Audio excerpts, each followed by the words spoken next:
just know that the angels are bringing signs forward for you. You can see a feather in this card way down here, and they're going to be bringing forward signs for you. So look out for them, the only signs that you will recognise. And I chose this is from the Flower Therapy. You probably will be up the wrong way around probably, but it's the Flower Therapy Oracle card book, sorry, and it's Welcome the Angels of Nature into Your Life by Doreen Virtue and Robert Reeves. I love Robert Reeves. I watch him and Doreen Virtue. Now it says in this card it's the rose, the red rose. I just thought this was appropriate for since we're coming up to Valentine's Day. An energetic, attracting love, enhancing passion and romance, increasing motivation and promoting healing. We could all be doing with that in our life. And the archangels that are associated with are Haniel and Jophiel. The associated chakras is root, sacral and heart. And the message from your red rose: you deserve love. Let me help you in this area. Together we will find the deep connection and passion you seek. You may have had some negative relationship experiences in the past or in this previous life. With your permission, I will heal those wounds and allow you to move forward positively. You will become the love you wish to experience. And so it is. And the next just a wee couple of bits out this wee book here I was going to read was Sylvia Browne's Book of Angels. And I was attracted to this book because of its colour. And this is one of my books. As you can tell, I always get my nose in a book. And it's this wee, as you can hear, I've got my music playing in the background, and that's the fairy music.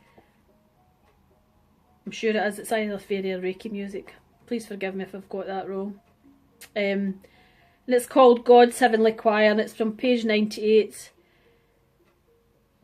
Cherub and Seraphim were created to sing, and oh what singing on the other side. Their primary purpose is to stand in a spectacular structure known as a Hall of Voices and sing. Excuse me, filling the atmosphere every day with the joy and happiness of their music. As the various entities on the other side go about their daily activities such as research, teaching, orientation, animal husbandry, or whatever part of the shemic they're chosen, they hear the cherub and the seraphim singing. Francine says that it's so common that while the entities on the other side don't exactly take it for granted, they're always aware of songs that fill the air. She calls it the choir practicing. You might wonder why angels would need to practice, since their voice is they have such elevated beings, but the cherubim and the seraphim are always composing and learning new music. Throughout time, the cherubim and seraphim have been known as the choirs of the hosts of heaven. When Jesus Christ was born, and at many other great celebrations of feast days, the hosts of heaven were present, singing their hallelujahs. Francine says that one of the things that everyone on the other side looks forward to with great expectation is hearing the new songs that these joyous singers come with for celebrations. On the other side, their celebration often coincide with ours, although theirs are different ones too. Entities on the other side call these a high celebratory days, on the high holy days, or term they've borrowed from us. Well, maybe borrowed isn't exactly the right word, even though Aramaic is a universal language spoken telepathically on the other side.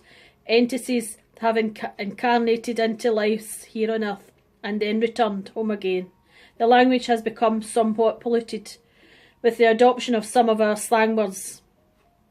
You might wonder what kind of music these heavenly composers produce on the celebrated days. Francine says that the marvellous music permeates into her very cells. She described it as similar to Claude Debussy's beautiful song, Clair de Lune, and explains that the music contains more melody than the heavier compositions by Mozart or Bach. Some of these pieces are anthem-like creations that no one could sing. They don't always have words, and they're not operatic. They are more like the vibrational tones that penetrate deep into the soul. The cherubim and seraphim seem to know every tone, sound that no human being has ever heard. Their vibration in nature They are vibratory in nature, similar to a tuning fork but not that high pitched, and they emanate a force that actually can be felt.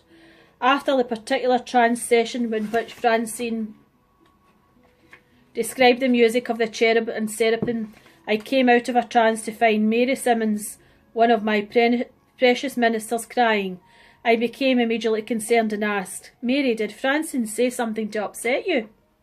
No, she answered. Many years ago something happened to me that I've never told anyone. It was a time when I was so despondent and felt my life was coming apart. I was coming home and looked up to the sky, and there was a host of angels singing. I'm not sure of the words. I just knew it was a sound that I've never experienced before or since. It filled my soul so fully that I stopped crying and felt full of peace, comfort and love.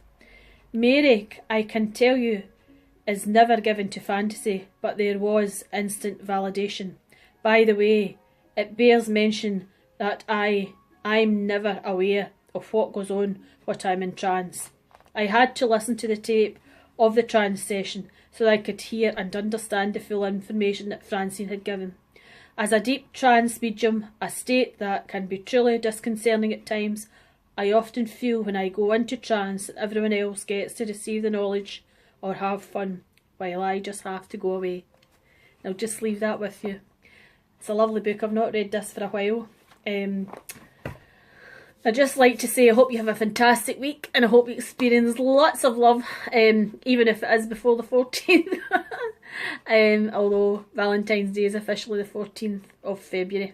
And I hope you have a fantastic week. Much love to you. Goodbye.